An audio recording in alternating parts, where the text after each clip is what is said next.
राहुल गांधी 90 चुनाव हार चुके, छोटे बड़े। चुनाव आयोग की डिजिटल वोटर लिस्ट नहीं देंगे, आपको नहीं देंगे, बीजेपी को दे देंगे। मानसी जी केवल हाँ या नाम। आज आपने रुड़की हत्या कहा है कि अराजकता थी देश में, इसलिए इमरजेंसी लगाई। दे देता आप हाँ या नाम। चुनाव आयोग ने उसकी प्रेस करके जवाब दिया, अब मैं जवाब दूंगा तो आप कहेंगे आप चुनाव आयोग का जवाब तो आप ही दे रहे हो ना। लेकिन चुनाव से एक महीना पहले जब आप फाइनल लिस्ट पब्लिश करते हैं, उसके बाद अचानक से एक सप्लीमेंट्री वोटर के पीछे 4-5 पन्ने लग के आते हैं, वो लिस्ट आती है, उस पर आप सुरक्षा इमरजेंसी लगाकर करेंगे, लगाइए देश की सुरक्षा इमरजेंसी लगाकर करेंगे आप। मैं इंदिरा गांधी जी यही लोकतांत्रिक है कांग्रेस का। हाँ बिल्कुल, हिंदुस्तान के 140 करोड़ लोगों के देश में आपकी तरह 4 महिलाएं थी जो उन्होंने डिबेट की थी, 4 महिलाएं आई है सामने। उन्होंने कहा कि हम तो राशन जो डीलर था वो हमें लेकर गया। जमीन कहाँ है इनकी, ये बात बताइए। मानसी राहुल गांधी जी एसआईआर को लेके बिहार में जब से राहुल गांधी या तो आप सबूत दो और या एफिडेविट दो, अन्यथा आपकी बात निरर्थक और अलोकतांत्रिक है।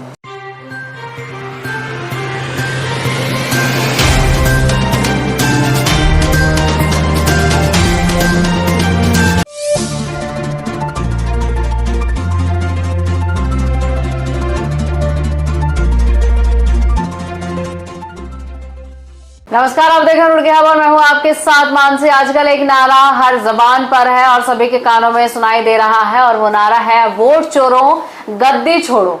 अब जब वोट चोरी की बात आती है तो ये समझना जरूरी हो जाता है कि वोट चोरी वाला जो जिक्र है कहां से आया। तो सभी को याद होगा कि 7 अगस्त को जब राहुल गांधी जी ने एक पूरी प्रेजेंटेशन दिखाई थी कि किस तरीके से बीजेपी ने महादेवपुरा में वोट चोरी किए, उसके बाद सभी लोग एकदम सतर्क हो गए। वोट चोरी भी क्या जाता है, क्योंकि इससे पहले तो कई आरोप थे, ईवीएम ठीक से काम नहीं करते, तमाम चीजें। लेकिन अब कहीं ना कहीं ये एक जिक्र उठ चुका है कि वोट तो चोरी हुए। तो अब वोट चोरी हुए, कैसे हुए, किसने किया, इस बात में कितनी सच्चाई है, वोट चोरी होना एक सीरियस मुद्दा है या फिर ये एक पब्लिसिटी और पॉलिटिकल इंटरेस्ट स्टंट है, ये जानना भी जरूरी है। क्या कोई राजनीतिक भ्रम तो फैलाया नहीं जा रहा है, क्योंकि बिहार में चुनाव है, फिर 29 में चुनाव होने और 27 में भी चुनाव है, तो ये कोई स्टंट तो नहीं चल रहा है ना कि वोट चोरी की गई। इस बात में कितनी सच्चाई जानने के लिए आज हमने एक सेशन रखा है। डिबेट में हमने 2 व्यक्तियों को यहाँ पर बुलाया है, एक कांग्रेस से हैं और दूसरे बीजेपी से हैं। तो मैं चाहती हूँ कि फटाफट देर ना करते मैं शुरुआत करूं।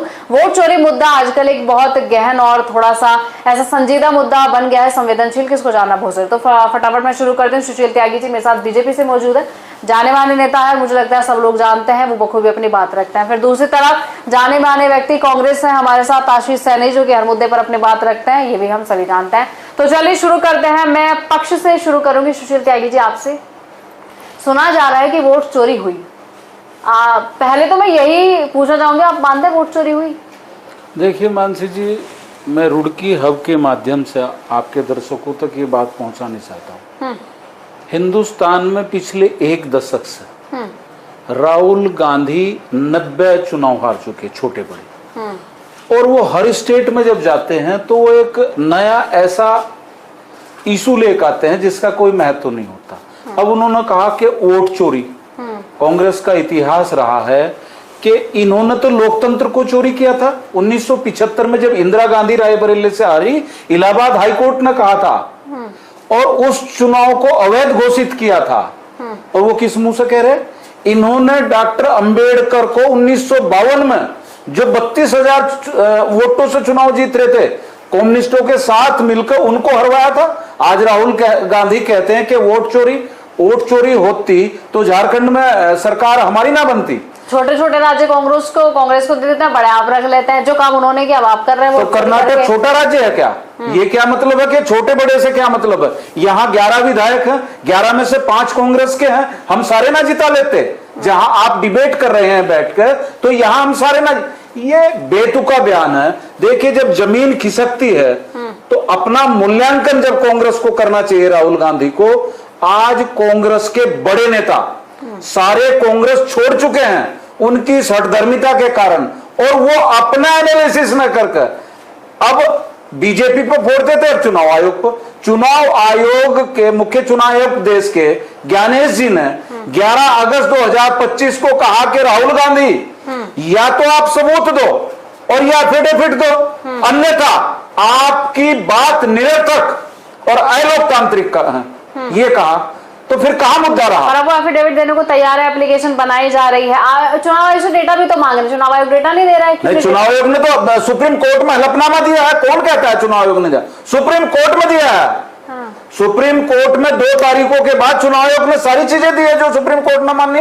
इससे पहले इन्होंने ईवीएम पर कहा था कि ईवीएम में घालमेल है, जब सुप्रीम कोर्ट ने कहा कि ईवीएम ठीक है। जब राजीव गांधी चुनाव हारते हैं तब वो कहते थे कि पोस्टल नहीं ईवीएम आनी चाहिए।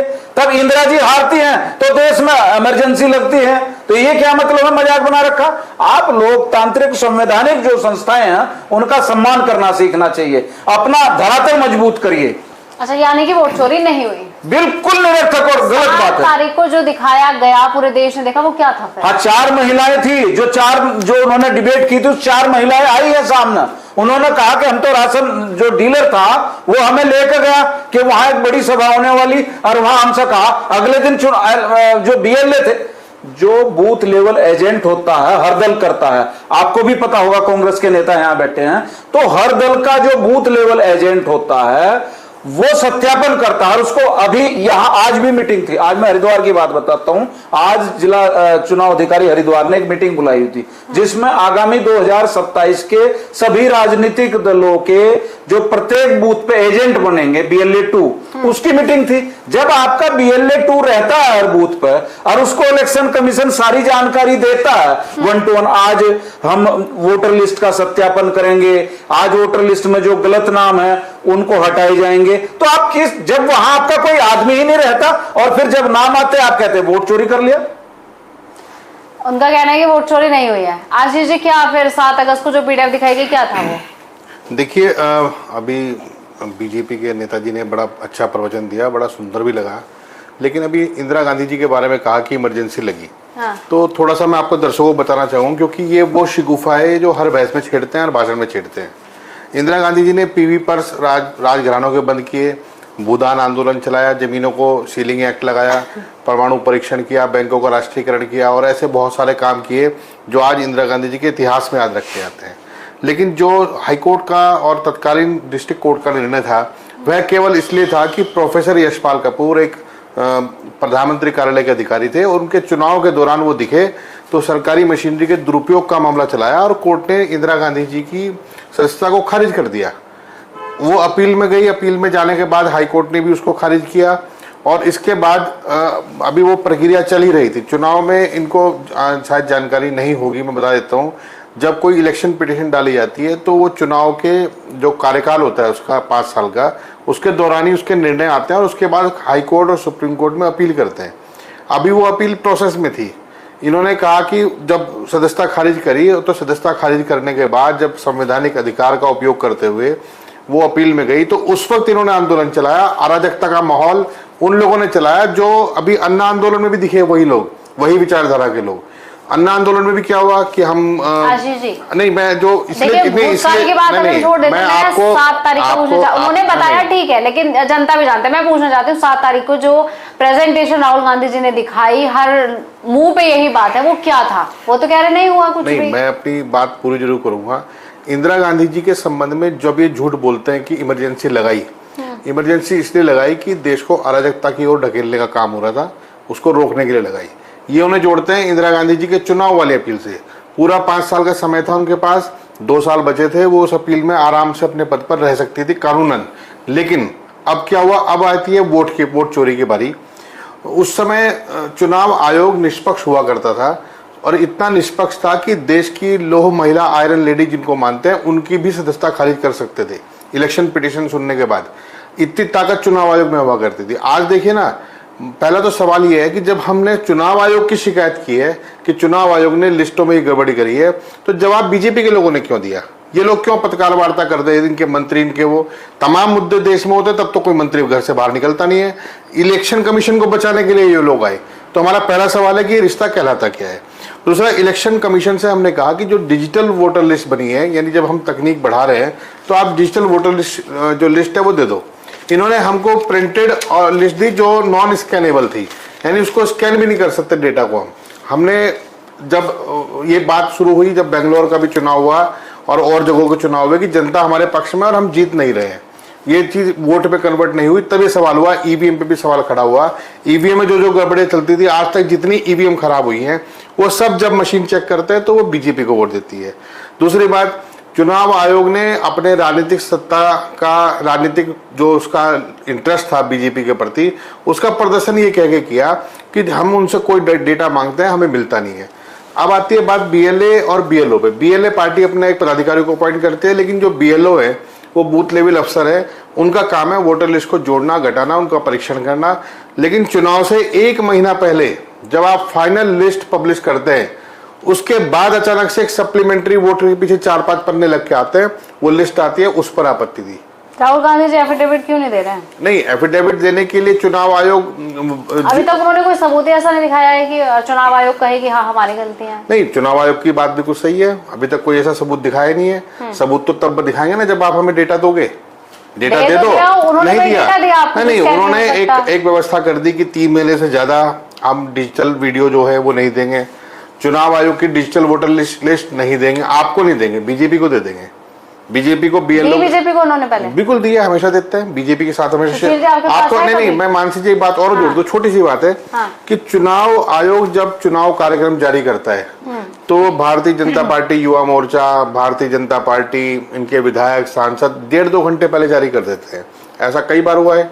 लेकिन ये चीज ऐसे मान ली जाती है कि वो उन्होंने, भाई सरकारी सिस्टम है, थोड़ा सा देर तक पहुंचती है प्रेस तक, और प्रेस उसे पहले कवर कर लेती है और इन लोगों तक पहुंचती है। तो शुरुआत तो वहीं से हुई है। अब दूसरा हम ये कह रहे हैं कि एक मकान में 80 वोटर से लेकर 400 वोटर, अरे वो चीज दिखाई गई आशीष, नहीं दिखा दी ना, देखिए फेवर की बात है, कुछ निकला ही नहीं है वहाँ पे, तो एक प्रॉपर कोई किराएदार रहता है। नहीं, एक घर में 400 वोट पे अगर आप ये कह रही है कि कुछ नहीं निकला है, यही वोट चोरी है। सब कुछ सामने है, वो फिर भी आप कह रहे हैं वोट चोरी नहीं हुई, तो ये आपकी अपनी सोच हो सकती है, ये फैक्ट नहीं है। नहीं, दिखा दिया ना उनको, उन्हीं के डेटा से दिखाया ना। उन्होंने हमें वोटर लिस्ट दी था, उन्होंने बोला था कि ऐसा जाके दिखाओ। उन्होंने हमें वोटर लिस्ट दी, हमने वोटर लिस्ट को पहले उसको कंप्यूटराइज कराया, उसको करने में 6 महीने लगे, फिर उसको स्टडी करने में 1 हफ्ता लगा, और 1 हफ्ता करने के बाद पता लगा कि इतने नाम डबल वोटर लिस्ट में है। एक वोटर कार्ड, मेरा अपना वोटर कार्ड है, उसमें मेरा एक यूनिक EPIC नंबर है, वो नंबर किसी भी मतदाता को भारत में अलॉट नहीं हो सकता। लेकिन आपने अगर वही नंबर के 500 मतदाता बना दिए, या 2 बना दिए, या 5000 बना दिए, या फिर दूसरी चीज कि आपने मेरा ही वोट है लेकिन अलग अलग EPIC मुझे जारी किए हुए। अभी बिहार में हुआ ना, बिहार में एक बीजेपी के नेता, तो तेजस्वी यादव की 2 निकल गई, तेजस्वी यादव की 2 वोटर आई ना, तो गड़बड़ी है ना। इसका मतलब बार बार ये कहना कि नहीं एफिडेविट दो, क्यों दो एफिडेविट?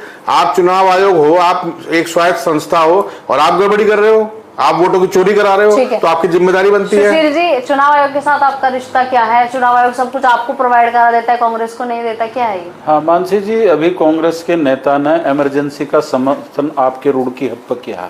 उन्होंने कहा कि देश में अराजकता का माहौल था, इसलिए इंदिरा गांधी ने हिंदुस्तान में इमरजेंसी लगाई। मैं आपके माध्यम से कांग्रेस नेता से पूछना चाहता हूँ कि आप समर्थन करते हैं इमरजेंसी का? हाँ या ना में जवाब, हाँ या ना में जवाब दीजिए। नहीं, आप समर्थन करते हैं हाँ या ना में? केवल मानसी जी केवल हाँ या ना में। आज आपने रुड़की हब पर कहा है कि अराजकता थी देश में, इसलिए इमरजेंसी लगाई। आप हाँ या ना में बताइए। मैं केवल गांधी जी के कार्यों का समर्थन करता हूँ। इमरजेंसी का आपने कहा है, बोला गया है ना, कहा है इमरजेंसी को लेकर आपने ऑन रिकॉर्ड कहा कि देश में अराजकता थी, इसलिए इंदिरा गांधी ने इमरजेंसी लगाई। और कांग्रेस का नेता आज 140 करोड़ देश में इमरजेंसी का समर्थन करता है, ये रुड़की हब पर आपने कहा है। मैं जो कहा है, अगर आप सुन लोगे तो आपको पता लग जाएगा किस चीज का समर्थन किया। बैकग्राउंड में आपका क्वेश्चन का जवाब देता हूं। मैं देता हूं, इंदिरा गांधी जी ने देश की सुरक्षा के लिए इमरजेंसी लगाई। उस इमरजेंसी में कुछ लोगों के साथ देश की सुरक्षा इमरजेंसी लगाकर करेंगे, लगाइए देश की सुरक्षा इमरजेंसी लगाकर करेंगे आप। मैं इंदिरा गांधी जी यही लोकतांत्रिक है कांग्रेस का। हाँ बिल्कुल, हिंदुस्तान के 140 करोड़ लोगों के देश आप कितने देश की सुरक्षा जो है इमरजेंसी, ये तो तानाशाही है। आप तानाशाही के डंडे से देश को हाँकना चाहते थे, इसीलिए हिंदुस्तान के लोगों ने आपको 20 साल तक घर बिठाया, और आगे भी 20 साल तक नहीं आने वाले। जी, जब जवाब चुनाव आयोग से मांगा तो बीजेपी ने सामने आकर जवाब क्यों दिया? जी नहीं, क्यों लगी? 11 अगस्त 2025 को हिंदुस्तान के चुनाव और सारे चुनायुक्त ने 11 बजे प्रेस की और कांग्रेस को तथ्यों के साथ कहा कि आप या तो जो आपने पूरा प्रेजेंटेशन दिया था उसके हमें सबूत प्रोवाइड कराइए। अब ये कहते हैं कि सबूत तो वो देते मैं बताता हूं। आपने, एक मिनट में आऊंगी आपके पास। उन्होंने कहा, ज्ञानेश जी ने कहा कि आप शपथ पत्र के साथ अपना सबूत दीजिए, तब हम आपकी बातों को मानेंगे, वरना आप हिंदुस्तान के मतदाताओं को भ्रामक प्रचार के माध्यम से उनको भ्रमित करना चाहते हैं, जिसका खंडन करता है चुनाव आयोग। तो भारतीय जनता पार्टी के लोग जब चुनाव आयोग ने कहा हिंदुस्तान के लोगों को, तो हम ये बताएंगे नहीं। अगर हम चुनाव संवैधानिक संस्थाओं को, चीजों को आम आदमी को बताएंगे तो हम पर पक्षपात का आरोप लगाएंगे। ये क्या स्थिति है कांग्रेस की? अरे जब चुनाव आयुक्त कहता है, हम उनकी बात को आगे बढ़ाते हैं कि भाई आप शपथ पत्र दे दीजिए, आज तक क्यों नहीं दिया? सुप्रीम कोर्ट ने कहा कि आप दीजिए शपथ पत्र, क्यों नहीं दिया? आप सारी संवैधानिक संस्थाओं को झूठा करार देते हैं और केवल अनगढ़ चीजें, जमीन आपकी खिसकती है, बेकार की बातें हर राज्य में लेकर जाते हो। मैं आपके चैनल के माध्यम से कहना चाहता हूं, जो बिहार की स्थिति है बहुत बुरी हार होने वाली है कांग्रेस की, यकीन मानिए मानसी जी। मैं रुड़की हब के माध्यम से यहाँ कहता हूँ आपको। बिहार में तो गठबंधन से सकारात्मक चल रही है, आपको पता चल जाए। गठबंधन तो यहाँ भी किया था, उत्तर प्रदेश में तो उन्होंने नहीं, अब वहां कर रहे, पता चल जाएगा आपको। जब व्यक्ति अपनी जमीन को खोता है। नीतीश कुमार आपके पाले में है, तो क्या स्थिति बिहार की खराब स्थिति? मैं ये कह रहा हूं कि कांग्रेस को पता चलेगा हमारी स्थिति का, तो जब पता चले, जब प्रचंड बहुमत के बाद हम सरकार बनाएंगे वहां। कंफर्म हो चुका है, अभी बनाई नहीं, कल बनाएंगे। हमारे हर बूथ पे इतने लोग हैं, इतनी ताकत और मजबूती से हम काम करते हैं। ये तो सड़क पर घूम रहे, और कभी ईवीएम को, कभी चुनाव आयोग को, राहुल गांधी जी बिहार में है। बिहार में है, तभी तो जमीन तो कुछ नहीं। मोदी जमीन कहाँ है इनकी? ये तो फर्क है। बात बताइए मानसी। राहुल गांधी जी एसआईआर को लेके बिहार में, जब से राहुल गांधी एसआईआर क्यों कराना चाह रहे हैं? फिर आप 65 लाख लोगों को कितने नंबर है नोट कन्फर्म ऑर्डर, वो हटा देंगे। एसआईआर का क्या मामला है बिहार में? तो बिहार का आप मेरे से प्रश्न पूछ रही ना, हाँ। चुनाव आयोग ने उसकी प्रेस करके जवाब दिया, अब मैं जवाब दूंगा तो आप कहेंगे आप नहीं, चुनाव आयोग का जवाब तो आप ही दे रहे हो ना। कहते हैं कि चुनाव आयोग की जगह बीजेपी के लोग देते हैं। अब आपने कहा कि 65 लाख लोग, अगर ये बांग्लादेशी घुसपैठे हिंदुस्तान में होंगे, अब तो चुनाव आयोग ने कहा कि हम तो हिंदुस्तान के कोने में कराएंगे, जिनके माध्यम से जिनकी घुसपैठ करा के जो बांग्लादेशियों को और ये रखते हैं हिंदुस्तान में, जिनके फर्जी वोट बनाते हैं, क्या उनका हिंदुस्तान के लोगों का अधिकार नहीं छीनते क्या? वो ये कितने लोग फर्जी पाए गए वहां? आशीष सहनी जी, बिहार में भले आपकी तिगड़ी बन जाए, तेजस्वी, राहुल गांधी, मुलायम जी इकट्ठा हो जाए, लेकिन कुछ होने वाला नहीं है, वो कह रहे हैं। नहीं, बिल्कुल सही कह रहे हैं क्योंकि उनको पता है कि वो तो खरीद फरोख्त वाले लोग हैं, वो कम पड़ेंगे तो खरीद लेंगे। उनके पास तो अदानी और अंबानी जी के तिजोरी में उन्होंने इतना पैसा डाल रखा है कि अगले जितने विधायक हैं सबको खरीद सकते हैं 100-100 करोड़ रुपए देके। ये तो भ्रष्ट लोग हैं, ये कोई ईमानदार लोग थोड़ी ना है। ये तो आपके रोजगार से लेकर कारोबार से लेकर सब कुछ। नहीं, ये खरीद रहे ना, हम तो इसीलिए रोक क्यों नहीं रहे? नहीं तो रोक तो रहे हैं। ये जो एसआईआर की बात की उन्होंने भी, और बड़े एक आराम से ले लिया नाम, बांग्लादेशी, वो एक मेरे ख्याल रोहिंग्या का नाम ये भूल गए, लेकिन रोहिंग्या भी ये लोग अक्सर मीटिंग में बोलते हैं। तो 11 साल से गृह मंत्रालय आपके पास है, आप कर क्या रहे हैं? पहली बात ये बताइए। दूसरी बात, अनुराग ठाकुर एक बड़े नेता हैं बीजेपी के, उन्होंने उन जगहों पे ऐसा जो मुद्दा उठाया वोटों की गड़बड़ी का, वोटर लिस्ट में गड़बड़ी का, 2 बड़े नेताओं ने, तो उस पर चुनाव आयोग ने कोई एक्शन नहीं लिया और अब उनकी जबान खामोश कर दी गई है पार्टी के अंदर कि आपको बोलना नहीं है इस मुद्दे पे। मैं ये कह रहा हूँ कि एक वोटर लिस्ट, उसमें कुछ डाउट क्रिएट हुए, एक जगहों पे बहुत सारे मकान, एक EPIC अलग नंबर पर, एक ही व्यक्ति के अलग पिक, उसके बाद एक फोटो में गड़बड़ी, कहीं कई चीजों में गड़बड़ी पाई गई। तो दर्द तो हर उस पार्टी को होना चाहिए जो जिसके मतदाता उस क्षेत्र में रहते हैं। बीजेपी को भी चुनाव आयोग से पूछना चाहिए कि भाई गड़बड़ी है, से ठीक करो। आप इतना तो बोल देते, आप थोड़ा प्यार से बोल देते। तो अगर आप गठबंधन कर ही रहे हो तो उनको NDA में शामिल कर लो, चुनाव आयोग को। ज्ञानेश अग्रवाल जी को टिकट दे दो आप लोकसभा की, यही तो करते हैं। कहीं किसी मीडिया हाउस के मालिक को टिकट दे रहे हैं, कभी किसी जज को दे रहे हैं जो आपके फेवर में फैसले सुनाते हैं, कहीं पे आप चुनाव आयोग को दे देंगे।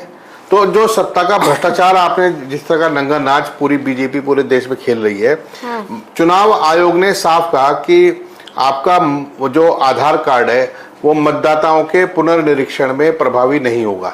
नंबर 1 बात। इन्होंने कहा पासपोर्ट लाइए, ड्राइविंग लाइसेंस लाइए। जो बहुत गरीब व्यक्ति है, जो गाड़ी नहीं चलाता है, बाइक नहीं चलाता, उसके पास ड्राइविंग लाइसेंस की जरूरत नहीं, ना वो बनाता बना। जो व्यक्ति इनको लगता है कि जो गरीब लोग हैं, देश के कमजोर लोग हैं, वो कांग्रेस के वोटर हैं, और जो अमीर लोग हैं वो बीजेपी के वोटर हैं। इन्होंने देश को 2 हिस्सों में बांट दिया है। ये 38% और 62% में बांट चुके हैं। अब उसके बाद जब इन्हें चुनाव लड़ने में हिंदू मुस्लिम भी खत्म हो गया, 80% हिंदुओं को लेकर ये चुनाव लड़ने वाली पार्टी है, उनके रोजगार से लेकर कारोबार उनकी जेब तक खाली कर चुके हैं, तो आज ये बांग्लादेशी रोहिंग्या को लाते हैं अचानक में। तो जो बिहार में क्या एजेंडा चला रहे हैं? यही एजेंडा इनके पास। दिल्ली में चुनाव होगा तो वहां भी बांग्लादेशी, कहीं बंगाल में चुनाव होगा तो वहां भी बांग्लादेशी, बिहार में हो रहा है तो वहां भी बांग्लादेशी। इनके एक मुख्यमंत्री हैं जो सबसे ज्यादा हिंदू मुस्लिम और इस तरह की जो हरकतें हैं वो करते हैं। क्या नाम है? हेमंता विश्व शर्मा। आसाम पब्लिक भ्रष्टाचार के मामले में, सार्वजनिक भ्रष्टाचार जिसे कहते हैं, उस मामले में हिंदुस्तान में नंबर 1 है। 3000 बीघा एक जिले में अलॉट कर दी और कोई पूछने वाला, कोई कहने वाला नहीं है। झारखंड में इनकी SEZ है, वहां पर मैं ये इसलिए बता रहा हूं कि ये जो जरूरत क्यों पड़ी इनको और कौन पैसा लगा रहा है, इसमें बीजेपी के दफ्तर से पैसा नहीं खर्च हो रहा, ये पैसा लग रहा है बड़े बड़े उद्योगपतियों का, जिनकी एक ऑर्डर जो सरकार उनके फेवर में सुनाती है और उसी में उनको 10, 15, 20, 50 हजार करोड़ रुपए आराम से बचता है। इनके सबसे ईमानदार चेहरे वाले, जिनकी बड़ी अच्छी पॉलिश की गई, नितिन गडकरी, अभी पिछले 6 महीने में उनके सारे भ्रष्टाचार खुल चुके हैं। और वो इसलिए नहीं खुले, कौन बोल रहा है? नहीं बता रहा हूँ, इसलिए नहीं खुले कि नितिन गडकरी जी के खिलाफ हमारी जो एजेंसीज है उन्होंने कोई रिपोर्ट निकाली है। रिपोर्ट तो अलग बड़े पत्रकारों के समूह ने निकाली है जो भ्रष्टाचार के खिलाफ लगातार काम करते हैं। भारत की सरकार ने एक मुकदमा दर्ज नहीं किया, एक ईडी की जांच नहीं की और कोई CAG का तो कोई पता ही नहीं है। जो मामले, अब 70,000 करोड़ का घोटाला बिहार में आया, सबसे ज्यादा पुल बिहार में गिरे हैं। कहाँ है इनका ईमानदार मुख्यमंत्री और ईमानदार प्रधानमंत्री? अब मैं इनका एक सवाल का जवाब और दे देता हूँ। इन्होंने कहा कि बिहार में इनकी सरकार आ रही है और ये बहुत मजबूती से ला रहे हैं और उसके बाद डेवलपमेंट करेंगे। आज पूरा बिहार डूबा हुआ है, केवल पानी में नहीं डूबा, इन्होंने बेरोजगारी में डुबा दिया है। बिहार के लोग सबसे अधिक IAS PCS बनते थे, आज वहां शिक्षा के क्षेत्र में और हॉस्पिटल के क्षेत्र में, यानी आप शिक्षा और स्वास्थ्य के मामले में बिहार सबसे अधिक फिसड्डी है। GST कलेक्शन के मामले में उत्तर प्रदेश और बिहार दूसरे राज्यों से जो GST इकट्ठी होती है उस पर पलने वाले राज्य हैं। आज 11 साल में आप निकाल नहीं पाए, लगातार आप खरीद फरोख्त करते रहे ना। बिहार के विधायक को देने के लिए 25 करोड़ है, जनसभा में आप बोलने के लिए 1.25 लाख करोड़ रुपए देने का काम करेंगे, लेकिन वो दिखाई कहां देगा? तो इसलिए बिहार की स्थिति इन्होंने जो कही है, बिहार में एक लड़ाई और भी है सोशल जस्टिस की, चाहे वो बाबू जगदेव सिंह को लड़े हों, चाहे कर्पूरी ठाकुर लड़े हो, चाहे कोई भी लड़े हो। सामाजिक न्याय की लड़ाई में इन्होंने बिहार को पीछे लाने का काम किया है, बिहार के लोगों के हक मारने की कोशिश की है। और वोट चोरी पर हमारी सबसे अधिक लड़ाई ये है कि एक मतदाता जो सबसे गरीब व्यक्ति भी होगा उसके पास एक पहचान पत्र होता है, वो उसका आधार कार्ड और दूसरा उसका वोटर कार्ड। अब आपने आधार कार्ड को नेग्लेक्ट करके वोटर कार्ड के लिए पूछ रहे हैं, भाई बताओ भी सारे कागज लेके आओ। अब और इनके, मैं ये बहुत महत्वपूर्ण आपको बता रहा हूं, मेरे पास सारे वीडियोस हैं। भारतीय जनता पार्टी के जिलाध्यक्ष अपने घर में बैठ के, वो जो उनके वोटर के रिव्यू फॉर्म थे SIR के, वो अपने घर में बैठ के फर्जी भर के मोहर लगा रहे हैं। जिसका काटना है उसका रख दो। चुनाव नहीं, वीडियो पब्लिक में लोगों के सामने बन रही है वीडियो, तो हजारों चुनाव आयोग में भेज चुके हैं। अच्छा। चुनाव आयोग धृतराष्ट्र बन के बैठा है और जिस तरीके से देश के लोकतंत्र का ये लोग चीरहरण कर रहे हैं, वास्तव में सबसे अधिक नुकसान अगर होगा राजनीतिक रूप से, सामाजिक रूप से, आर्थिक रूप से, तो इन भाजपा वालों का ही होगा जो इस तानाशाही सरकार और उनके माफियाओं के इशारे पर झूठ को वाह करने का काम कर रहे हैं। सुशील त्यागी जी, मुझे ये बताइए कि बीजेपी स्कूल बनाने की बात नहीं करती है, कॉलेज बनाने की बात नहीं करती है, GST की बात नहीं करती है। आप लोग कहते हो कि शिक्षा का हक सबको है, लेकिन वही शिक्षा पर 18% GST, गरीब अपना बेटा कैसे पढ़ाएगा? केवल स्कीम लाने से देश थोड़ी ना चलेगा। हाँ देखिए मानसी जी, भ्रष्टाचार की बात कांग्रेस के नेता ने की, उनके मुंह से भ्रष्टाचार की बात अच्छी नहीं लगती। 2014 से पहले इस देश का जमीन से लेकर आसमान मनमोहन सिंह की सरकार में सब कुछ बिक चुका था। क्या इतना बड़ा भ्रष्टाचार था, इतना बड़ा भ्रष्टाचार था। और एक बात बताओ मानसी जी, ये तो इनका काम है, बात बताना घोटाले में क्या रिजल्ट आया ये बताइए एक बार। खेल घोटाला, कॉमनवेल्थ घोटाला, भ्रष्टाचार की बात बताइए ना। इन्होंने बोल दिया, लोग मान लेंगे। आप मुझे दिखाइए ना खेल घोटाला। मैं आपको एक आदमी का नाम बताइए जो खेल घोटाले में कितनी पूछ रही हूँ। 7 एम्स थे आजादी के बाद, आज कितने एम्स किसने बनाए? बीजेपी ने।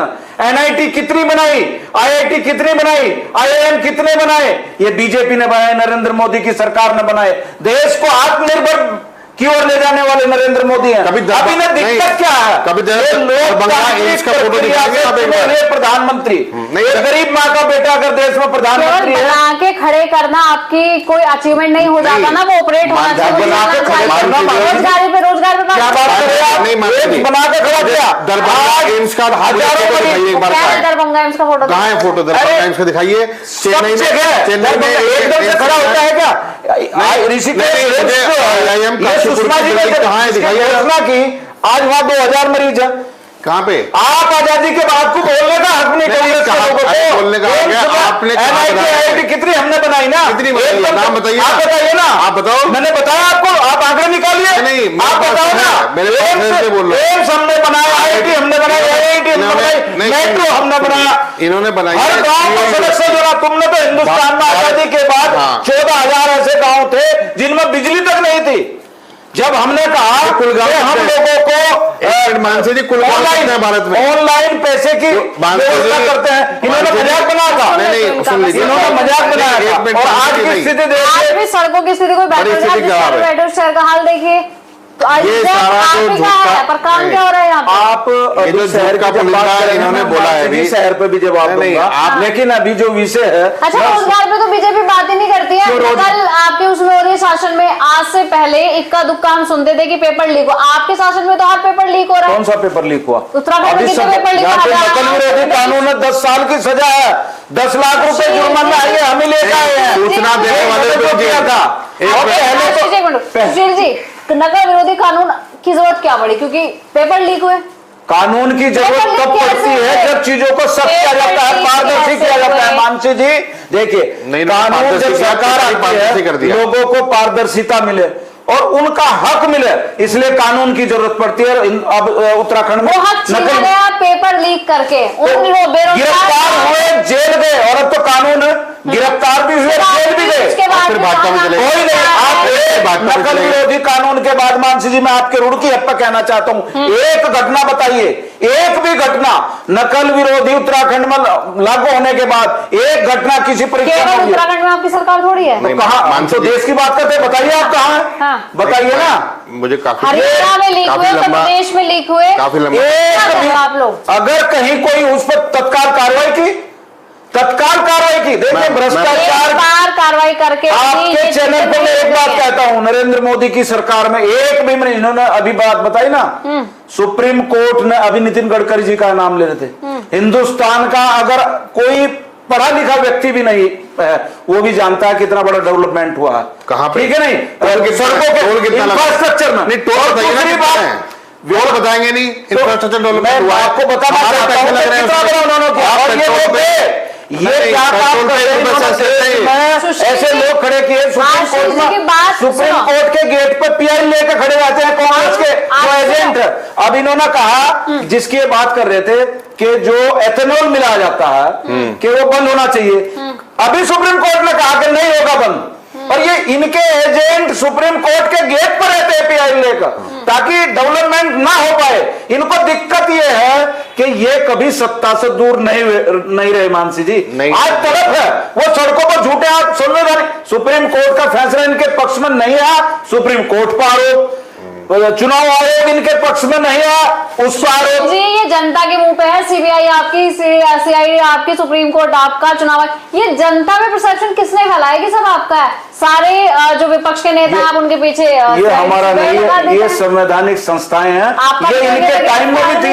आपका तो सब सारी सरकार गिराने का काम कांग्रेस का एक रिकॉर्ड है, ये पार्लियामेंट में देखते हैं लोग, आप भी देखते हैं, आप सर्च करके देख लीजिए, किसने किया हिंदुस्तान में सबसे ज्यादा? नरेंद्र मोदी या बीजेपी की सरकार आने के बाद एक सरकार बताइए कि किसी को लोकतांत्रिक तरीके से शुरू करूंगा। एक मिनट बताओ। अभी मैं लास्ट वाले सवाल शुरू करता हूँ। इन्होंने कहा कि सरकार वाली बात करें, कांग्रेस ने धारा 356 का इस्तेमाल करके राज्यों की सरकारें गिराई, क्योंकि कांग्रेस सरकार में केंद्र में थी, राज्यों में कोई भी दिक्कत हुई तो सरकार गिराई। उसकी अच्छाई और बुराई सब हमने झेली है। दूसरी बात, इन्होंने सरकारें 356 मानते हैं ना, 356 का उपयोग सबसे ज्यादा किया। आपके चैनल पर कहा, हमारी सरकार होगी तो हम ही करोगे। कांग्रेस नहीं, आपने कहा कि 356 का हमने सुन लो पहले, अभी आप पहले जो कान के और दिमाग के कनेक्शन जोड़ लो, क्योंकि आप सुन तो रहे हो लेकिन बोल कुछ हो रहे हो। मैं कह रहा हूँ क्योंकि सरकार जो केंद्र में रहेगी वही उस कानून का उपयोग करेगी। कांग्रेस लंबे समय सरकार में रही 55 साल तक, तो कांग्रेस ने ही उपयोग करने के मामले झेले हैं, उसकी अच्छाई और बुराई। जब कोई पुलिस का थाने का इंचार्ज किसी को जेल भी भेजेगा और किसी को सड़क पार भी कराएगा तो उसकी अच्छाई और बुराई उन्हें झेलनी है। नंबर एक, इन्होंने सरकारें गिराने के लिए धारा 356 जो संविधान द्वारा दी गई है उसका इस्तेमाल नहीं किया। इन्होंने 25-25 करोड़ रुपए, 50 करोड़ रुपए विधायकों के सिर में डाले, उनके इस्तीफे कराए, उनको अपनी पार्टी में लाकर चुनाव लड़ाया।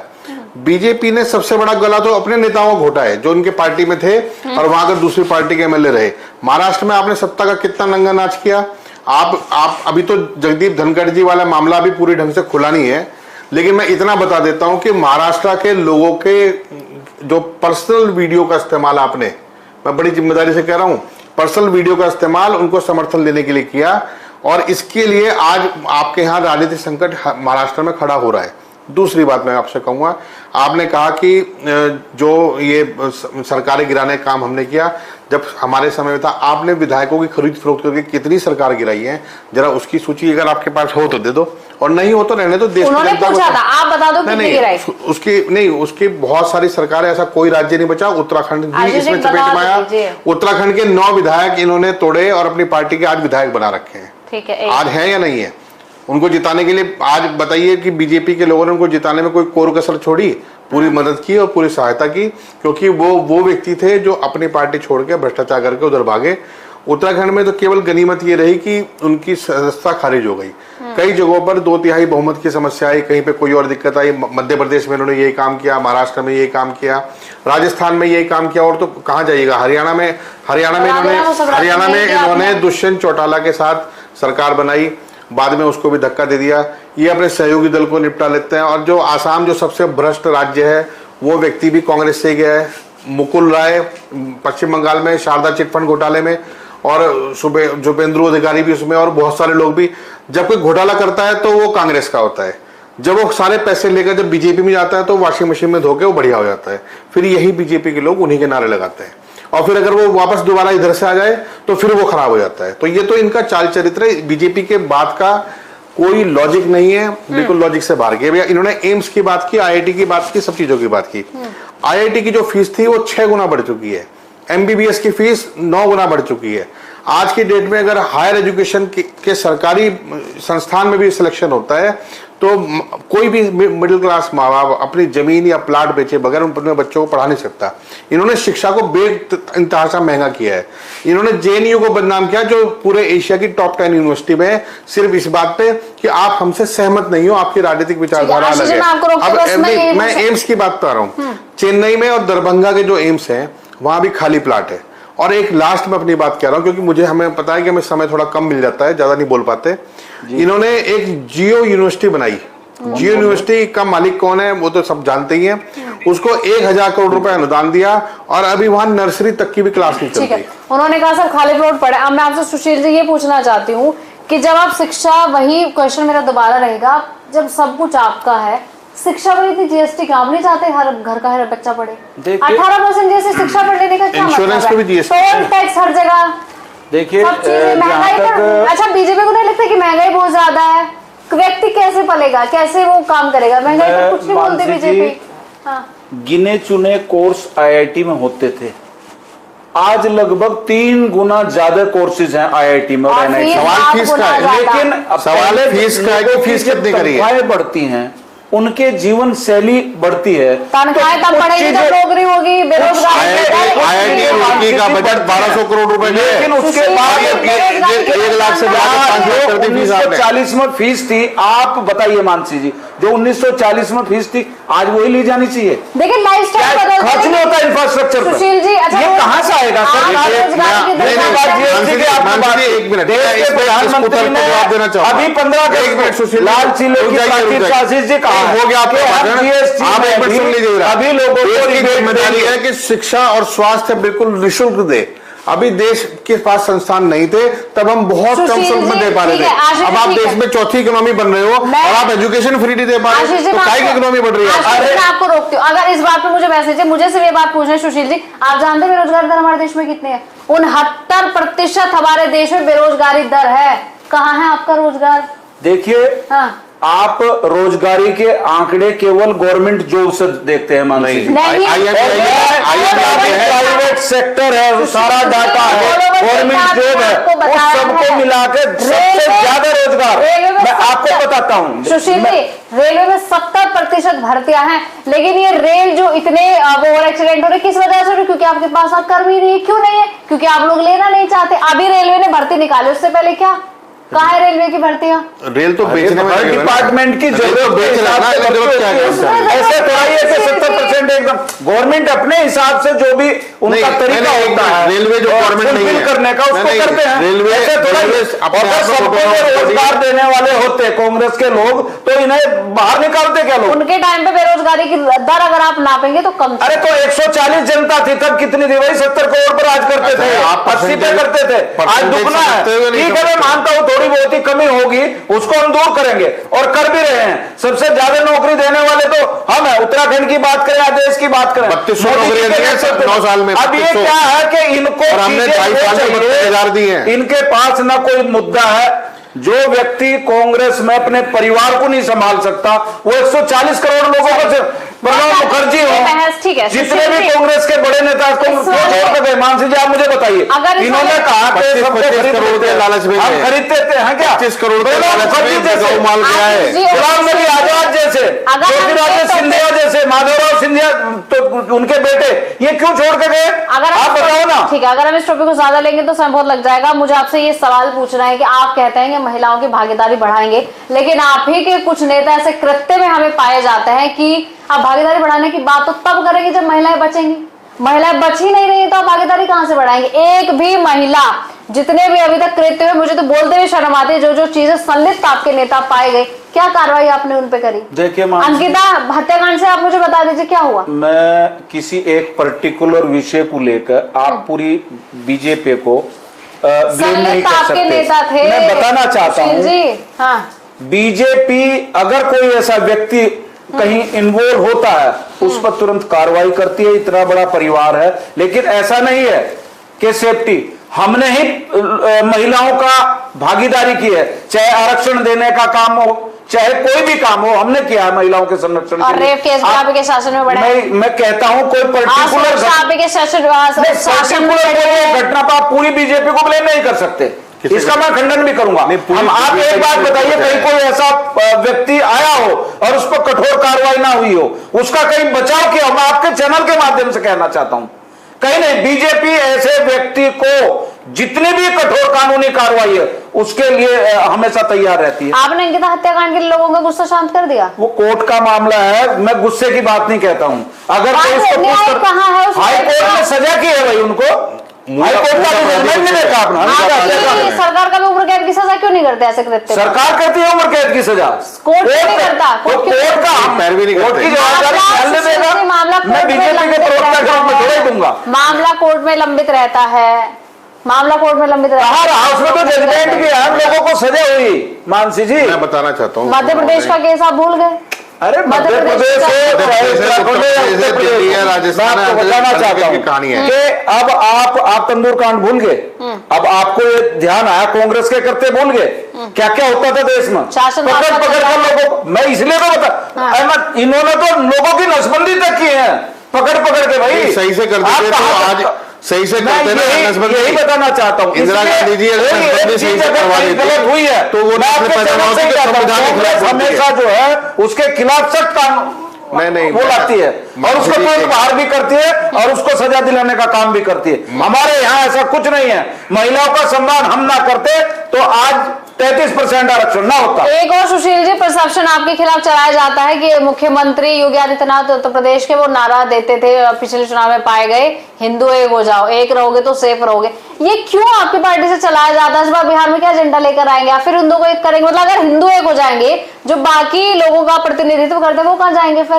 तो उसमें किसी कांग्रेस के नेता ने ऐसा बयान नहीं दिया। नहीं, जैसा आपने इन्होंने- नेता आप दिया। मुझे एक बात नहीं, बताओ, इन्होंने कहा कि इसमें आपको दिक्कत क्या है? नहीं, अगर हम ये कहेंगे कि देश का हिंदू को जातिगत एकजुट हो जाना चाहिए, इसमें आपको मानसी जी आपत्ति है क्या? मुसलमान कहाँ जाएंगे?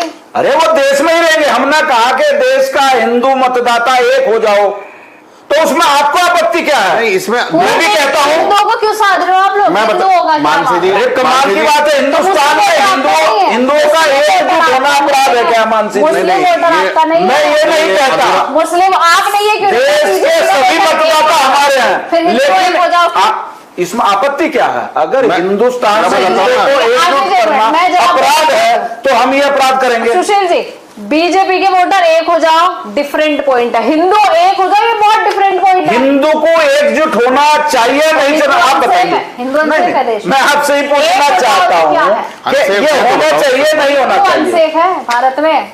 देश अच्छा, के अब एक रहोगे तो सेफ रहोगे, किससे सेफ देश रहना है के इनको? संसाधनों पर नहीं, मैं- तो मुस्लिमों का पहला अधिकार है, ये ये जवाब होना नहीं चाहिए कांग्रेस के प्रधानमंत्री जवाब का। नहीं देंगे। कोई बयान नहीं है आपके नहीं पास? देंगे। देश के संसाधनों पर मुस्लिमों का पहला अधिकार है। नहीं ये देंगे, कांग्रेस ने नहीं कहा। देंगे जवाब। आप मुझे बताइए, असल- ये कांग्रेस ने कहा ना, एक मिनट, वो मुझे- ये कहते हैं कि नहीं, मैं जवाब मुसलमानों दूंगा का ना। पहला अधिकार है, और हम बिल्कुल, कहते हैं देश बहुत में बढ़िया। सभी लोगों का अधिकार नहीं, है। मैं- तो ये गलत है या सही है?